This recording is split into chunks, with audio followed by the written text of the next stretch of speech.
All right, y'all, welcome back to the Public Health Happy Hour, where we go over some public health news of the week. We're going to kick this show off with Jackson Mahomes, basically the brother of the famous Patrick Mahomes, who has been accused of assault by a restaurant owner and waiter. Jackson Mahomes is being investigated by the police over allegations that he assaulted a waiter at an Overland Park restaurant, as well as its owner. This is a serious charge. Said to have occurred last Saturday at the Aspen Restaurant and Lounge in Kansas City metropolitan area. Mahomes has been a frequent guest at her restaurant due to her friendship with a stepdaughter, and that he had arrived last Saturday at approximately 9:30 p.m. with 5 friends. Mahomes and his entourage went to a downstairs office for employees, and he repeatedly shoved a 19-year-old waiter who tried to go inside to retrieve his water bottle. Well, that's a douche move. Mahomes and his friends later went into a VIP room upstairs where they were reprimanded by Vaughn after she smelled odor of marijuana from the room they were occupying. Oh Lord. Mahomes later asked to speak with Vaughn privately about the shoving incident, at which point he allegedly grabbed her by the neck in the office and kissed her at least twice without her consent. Now, there is video of this, so we will probably watch that video. But yeah, that is some crazy allegations. The grab was with enough force that it left a faint bruise on. Vaughn believes that Mahomes was intoxicated, and police have told her that they plan to pursue sexual charges against Mahomes. Oh Lord. The waiter has not filed charges and not sure what he will. Content warning, this video contains graphic content. Okay, so this is probably the time whenever they had a private meeting with the restaurant owner, Vaughn, right here. Whoa. In separate incident at the same restaurant, waiter alleges the younger brother. Yeah, he already shoved. Yeah, he shoved. It's a wrap. He about to get me too'd. Yeah, it's safe to say he definitely need to be canceled for this, because for one, that's your friend's mother. You don't do that to your friend's mother. That's bro code to begin with. Two, she's uncomfortable, and like with her, I would have gave her full reason to smack him on the face. Like, I don't blame him. I think she kind of restrained herself because I think she knows like the weight of his brother names in the town, because Patrick Mahomes basically revived the Kansas City Chiefs. And I don't know Patrick on a personal note. I just know whenever he's in the Starlight, whatever, he's just like a good dude, like just trying to play football and all that. He don't really get up into trouble. He don't really try to like do anything. So I don't think from that perspective he would tolerate this. But then again, you don't know how people are behind the scenes, and just like we saw with the Murdaugh family, how much they try to cover up in the past few years, allegedly. I don't know if Mahomes is trying to still cover up for his brother, but I'm really interested to see Patrick Mahomes' reaction to this in the coming days, because I'm pretty sure he's gonna be asked about this, as soon as possible. And I just feel like at this point, he's just gonna have to cut off his brother. I can tell the reason why behind his actions. I think he's been coddled. I think he has a narcissist attitude, and I'm not saying that's okay. I'm just saying the reason why he's doing a lot of this stuff. He got a lot of emotional work that he need to do upon himself to really like be more mature. He just lacks the social emotional maturity to take on being a famous person's like brother, which, is understandable. A lot of these, parents didn't really ask upon this. A lot of these family members didn't really ask upon this. They're just there to live their lives, whatever. But it comes to a point where it's just like, you need to stop leashing out your brother, as well as you need to stop being a despicable human being. And that's why I don't have any sympathy for him at this point, because there's no reason why he should have grabbed that woman's neck like that, especially an older adult too. Like, what are you doing? That could be, you could be her son at that point. Like, that is disgusting, like, on so many levels. I hope he takes accountability for it. He looks like he might get charged for the assault, which he should. We also have another celebrity out here wilding out. Basically, Grizzlies star John Morant suspended at least 2 games after flashing a gun on Instagram. The Memphis Grizzlies have suspended all-star John Morant for at least 2 games after he was seen flashing a gun in a nightclub on Instagram Live early Saturday morning. Morant will miss at least the Grizzlies' road matches against the Los Angeles Clippers on Sunday and the Los Angeles Lakers on Tuesday. Oh, they're gonna be 2 high-powered games. On Friday later tonight, the 23-year-old went on Instagram Live from a club where he can be seen rapping along with friends. While rapping shirtless, Morant brandished a firearm with his left hand. Lord, yeah. This man is going outside. And the craziest part about this too, he's having a good season. Like, he's averaging 27 points, 6 rebounds, and 8.2 assists on a 46 shooting from the field. But his off-court antics have dominated headlines and display a troubling pattern of threatening behavior from the star. Allegation that Morant punched a teenager during a basketball game back in June resurfaced. According to the Memphis Appeal, the team had thrown a basketball at Morant, hit him in the face, and approached him. Morant told officers he struck the teen in self-defense, and the Shelby County District Attorney's Office declined to press charges. 4 days prior, Morant was accused of threatening a security guard at a Memphis mall during an altercation in a parking lot. The guard filed a police report saying one person in the Morant group shoved him in the head. The report alleges that Morant told the security guard, "Let me find out what time he get off, bruh." That is one of the threats you do not want to make. In January, the NBA investigator reported that Morant's acquaintance confronted members of the Indiana Pacers travel party after a January 29th game and pointed a red laser that was believed to be attached to a weapon at them. Coach Taylor Jenkins said the incident was also addressed internally by the team. Agent Jim Taylor put out a statement with they saying any and every allegation involving a firearm has been fully investigated and cannot be corroborated. This included the NBA investigation last month in which they found no evidence. Well, I mean, you got big evidence right here. I mean, you can't really mistake that. Like, that's his face, and that, yeah, like, and his official IG. And like, as much as I just want to straight bash this dude, I just feel like this is a bigger issue going on in society where we got young men, especially in this alpha male era, having to prove that they're tough, that they're, you know, trying to get women, that they gangster, you know, they for the streets and all that. And it's just like a lot of these gang dudes are not built like this. From Morant's background, he has a 2-parent household. He comes from the suburbs. He has a much different environment than most of these NBA players have, and a lot of young men, because they're young men who are actually have to live this life, that's what they grown up around, and they feel like they had to take on this lifestyle because they need to protect themselves, or it's just, you know, that's just a part of their environment. That's what their way of life that they're taught, and they're not taught nothing else. We can go on a much deeper rant about this, whether it's just the parents, whether it's just the schools, whether it's just society in general. But with John Morant's case, he has those advantages like he's don't have, and he's just wasting his talent, and he's not even having a bad season. That is my thing about this whole situation that is so crazy about me, and I hope he figured this out, because I feel like when you're young at this point, like, you just wild out for a time. Like, I had that time in college where I just wild out. But at some point, you won't have to grow out of that and grow up. Like, he signed a 3-year and $27.5 million contract with the Grizzlies. Like, $27 million is guaranteed and an annual average salary of $9 million.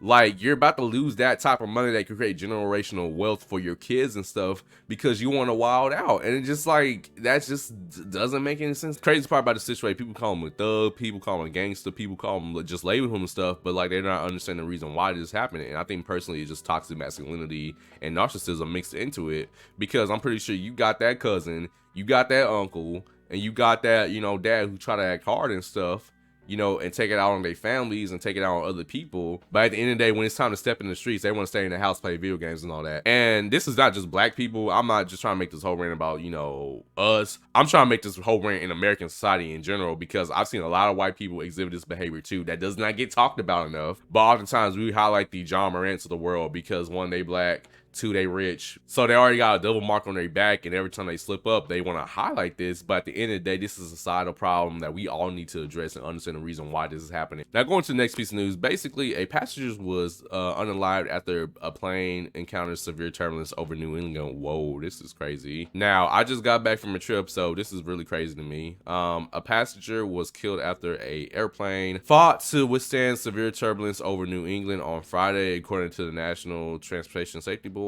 The driving news: 5 people, 3 passengers and 2 crew were aboard the Bombardier jet that was forced to divert to Bradley International Airport in Connecticut while en route to Leesburg, Virginia from Keene, New Hampshire. The turbulence resulted in fatal injuries to one of the passengers. It is unclear what damage the plane sustained and whether the victim was actually following safety protocols like wearing a seatbelt. The NTSB has routinely launched a probe into the incident and expects to release a preliminary report in 2 or 3 weeks.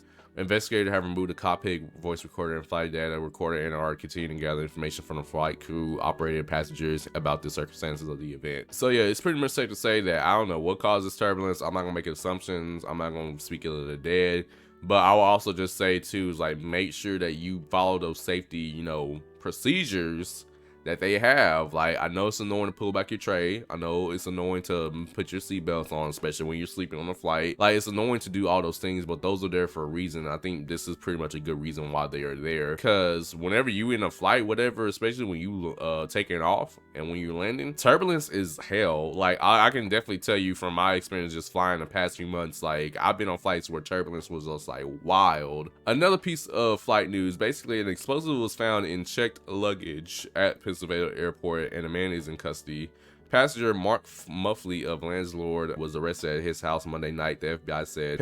An explosive device was found in a checked piece of luggage at the Pennsylvania Lehigh Valley International Airport on Monday, according to a criminal complaint. Muffley, 40, was set to take an Allegiant flight from Eastern Pennsylvania to Florida's Orlando Sanford International Airport. The device hidden in the bag's lining was a circular compound about 3 inches in diameter that had 2 fuses and powder concealed in wax paper and plastic wrap, according to the criminal complaint.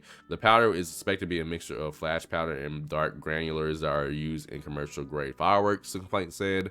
Black powder and flash powder are susceptible to ignite from heat and friction and pose a significant risk to the aircraft and passengers. The bag also had a can of butane, a lighter, a pipe with white powder residue, a wireless drill with cordless batteries, as well as 2 GFCI outlets taped together with black tape. Sources familiar with the investigation told ABC that based on preliminary assessment, the device contained flammable explosive components that was not operational, not constructed to go off in flight. So he must have been transporting it to somewhere else, probably. The investigation such as background is ongoing to better understand why he allegedly packed these materials.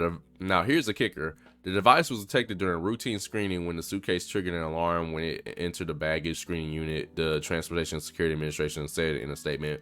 While inspecting the bag, a TSA officer located an item inside the suitcase that appeared to be suspicious will believe to be possibly a live explosive device. A spokesperson said the suspicious package was discovered shortly after 11 a.m. Monday, and the west side of the airport's main terminal was shut down. Muffley was paged over the airport's public system to come to the security desk, the criminal complaint said.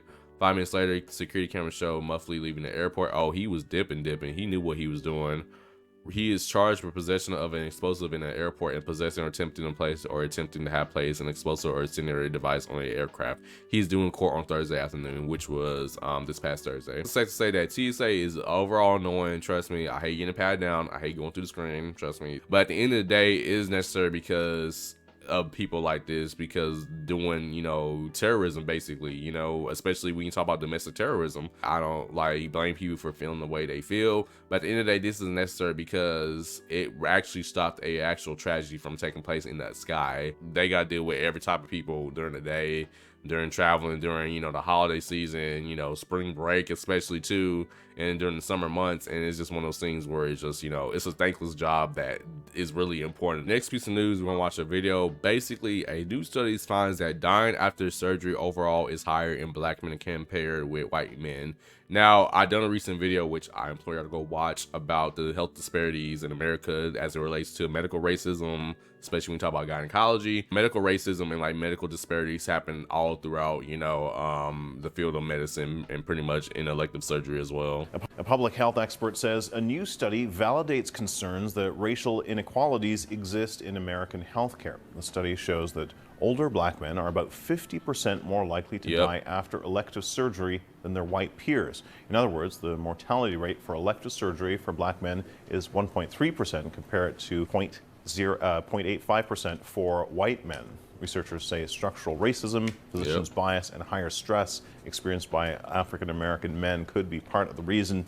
The study was published in the medical journal. Obviously, a huge difference here. So what's causing this? Is it something going on during surgery or something that happens afterwards? Yeah, you hit it on the nail. It's sort of, we think about things before surgery, things during surgery, and things after surgery. And then after surgery, you think about possibilities of just complications that might be less recognized in Black patients.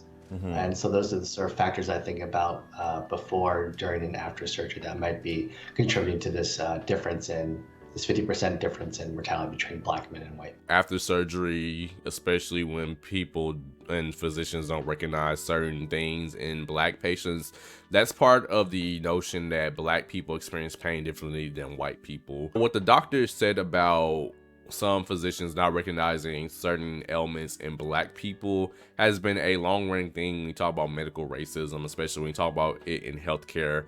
Because of the example of Dr. Susan Moore in 2020 due to COVID-19, she not only spoke about the injustices she was facing, whether, you know, they were just like invalidating her pain, they wouldn't give her treatment, they didn't feel comfortable giving certain opioids, even though she could advocate for herself. But she more generally spoke out for the injustices that like she have seen throughout her years in the, you know, field. Unfortunately, a few weeks after that video, she unfortunately passed away due to her conditions. I'm not going to suggest that, you know, if the physicians, you know, did a better job taking care of her or, you know, give her medicine and all that, then maybe she would have survived, because we didn't know a lot about COVID at that point. But obviously, they did not help her in the slightest during her lifetime. And that's something that we need to know, especially when we talk about care for black and brown folk. While I'm saying not to just be all up on y'all physicians and really just like hounding them, you know, having cameras filming them in the, you know, care room and all that like you do with police officers, I do think you need to make sure they on their P's and Q's and make sure you advocate for your elderly folk as well,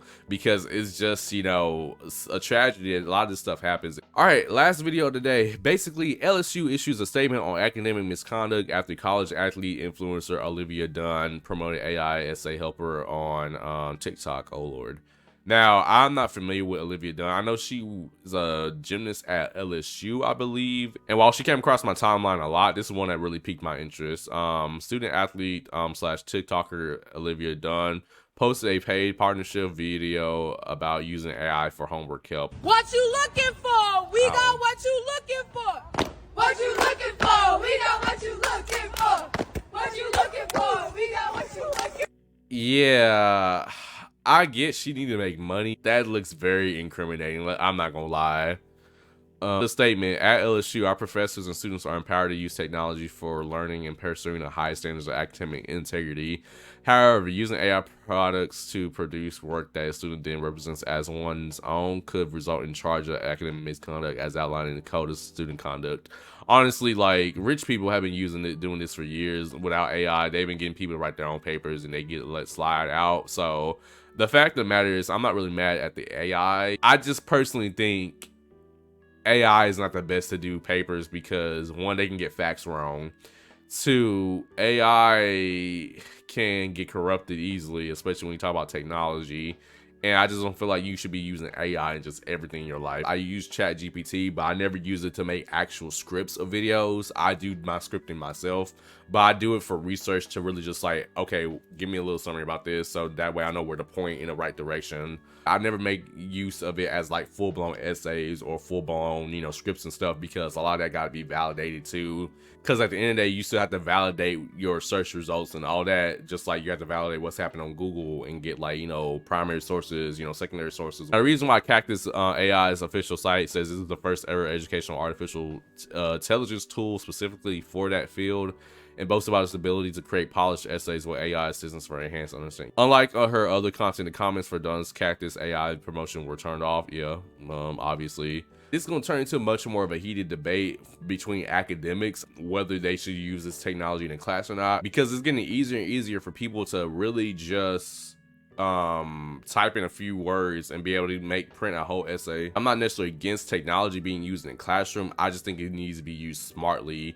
And the fact that she actually promoted this on her brand, knowing she's a college student, is very dicey, because she is towing the lines of plagiarism. She is actually putting her brand in jeopardy, because she is a college student first and foremost. Whether you get the NIL deal or if you get the sponsorship, you get to do gymnastics professionally after college, you're still a college student, and you wouldn't have all that stuff without being a college student. This AI hasn't really been, you know, validated yet, and it's actually towing the line between academic dishonesty and, you know, academic integrity. I just personally feel like as a brand, as a business, it wasn't a good decision to do a brand deal like this. Like, it's just something that could really just tank her reputation and stuff, because, like I said, you know, this has not been validated yet. But with that being said, that has been Public Health Happy Hour today. Hope you liked the episode for today. Comment down below what you would like to see in Public Health Happy Hours, or what you would like me to make a commentary video on. Also, go view my last video about medical racism right here. Definitely something you should watch. Stay warm, stay frosty, depending on what part of the country you're in, and peace out.